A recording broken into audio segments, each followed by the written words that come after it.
सोनू, आज बहुत थक गया हूँ। सिर भी भारी हो रहा है। ज़रा एक कप बढ़िया सी अदरक वाली चाय पिला दो तो आनंद ही आ जाएगा। हितेश अपना ऑफिस का बैग रखते हुए बोला। तभी सोनू ने बड़े ही प्यार से कहा, बस ज़रा थोड़ी देर रुक जाइए। बस वॉशिंग मशीन का आखिरी राउंड बचा है, उसको करके तुरंत चाय बनाती हूँ। तभी हितेश गुस्सा हो गया और बोला, ये क्या सोनू, मैं सुबह से घर से निकला हूँ और अभी तक वापस लौट कर आया हूँ और तुम्हारा अभी तक का काम ख़त्म नहीं हुआ। पता नहीं दिन भर क्या करती रहती हो। एक तो हितेश का सिर दर्द हो रहा था और ऊपर से सोनू शाम के टाइम में कपड़े धो रही थी, तो उसका गुस्सा और भी ज़्यादा हाई हो गया।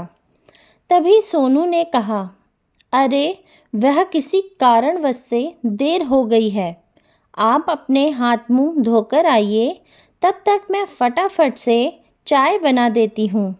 कपड़े बाद में धो लूँगी। सोनू को खुद ही बहुत हड़बड़ी लग रही थी, क्योंकि आज दिन भर के सारे काम पेंडिंग हो गए थे। अरे घूमने से फुर्सत मिलेगी तभी तो घर के सारे काम समय से निपटाएगी।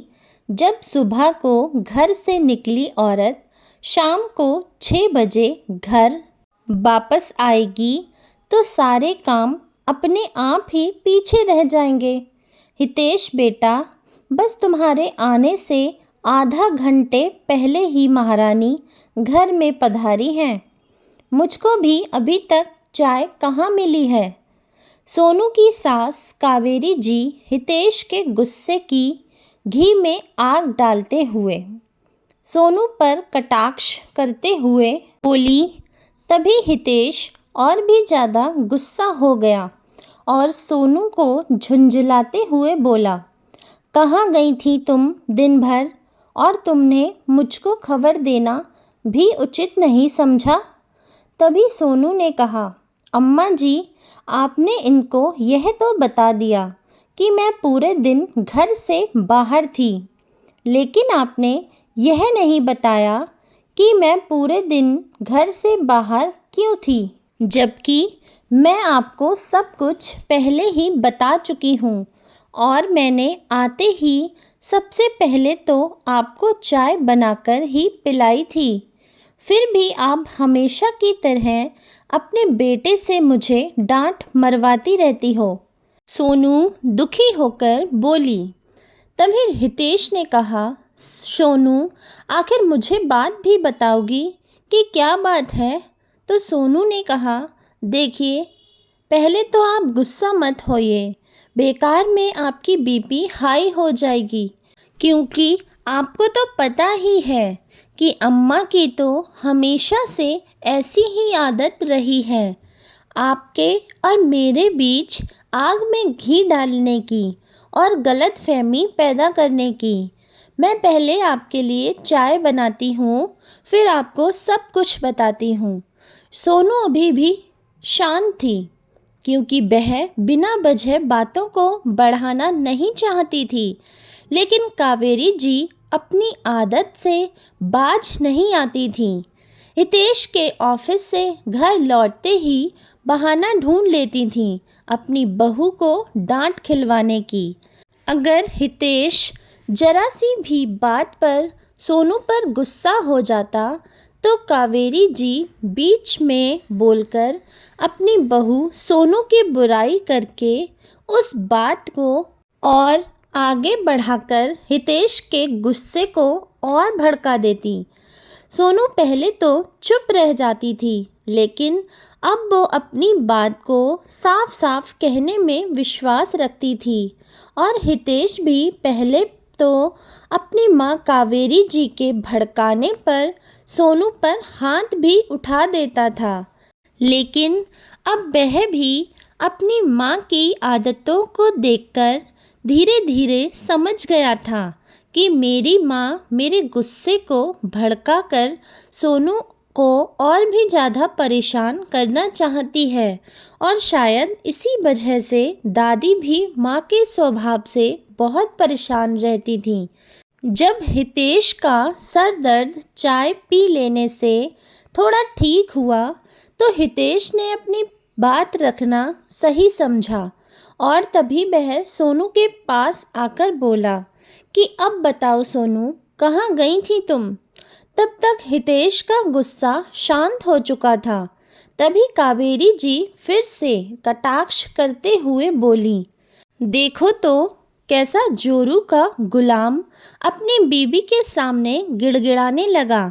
तो सोनू भी अपनी सास की बात को अनसुना करते हुए बोली, हितेश, रचना को तो आप जानते ही हैं, वही जो इस गली को छोड़कर आगे वाली गली में रहती है।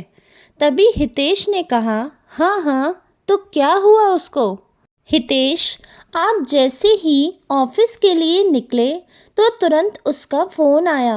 वह रो रो कर बताने लगी कि उसके पति की तबीयत एकदम से ज़्यादा ख़राब हो गई और वह बेहोश हो गए।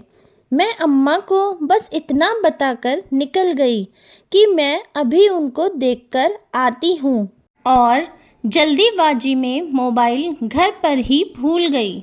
लेकिन जब हम उनको लेकर अस्पताल पहुँचे तो डॉक्टर ने बताया कि उनको माइनर अटैक पड़ गया है। फिर तो वह बहुत ज़्यादा घबरा गई थी। अब ऐसे में उसको अकेले छोड़कर कैसे आ जाती, क्योंकि वह बहुत रो रही थी। बाद में तो उसका भाई और देवर आ गया, तो उन लोगों के आते ही मैं तुरंत घर वापस आ गई। मुझको भी डर लग रहा था कि सचमुच मुझे बहुत देर हो गई और अम्मा भी बहुत गुस्सा हो रही होंगी।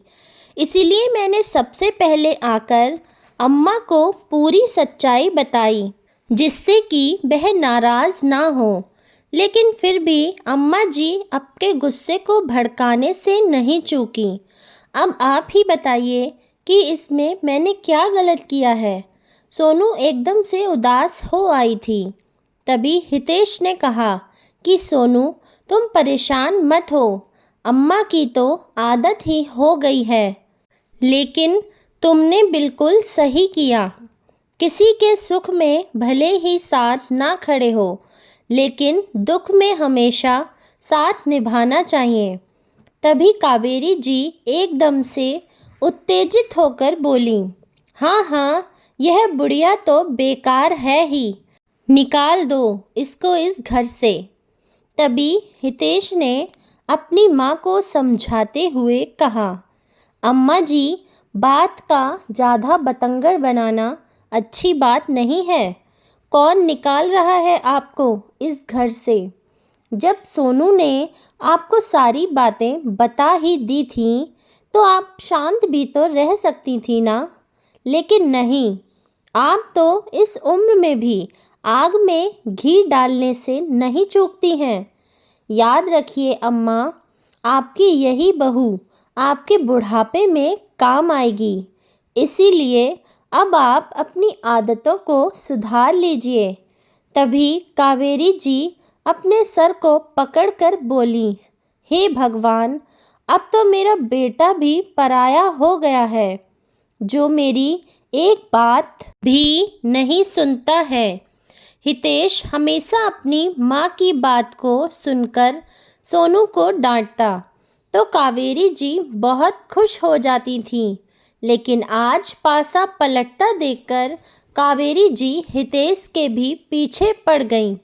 तभी हितेश ने कहा, अम्मा जी, ना आप सुधरी थीं और ना ही सुधरेंगी, क्योंकि आप इन्हीं आदतों की वजह से दादी भी बहुत परेशान रहती थीं।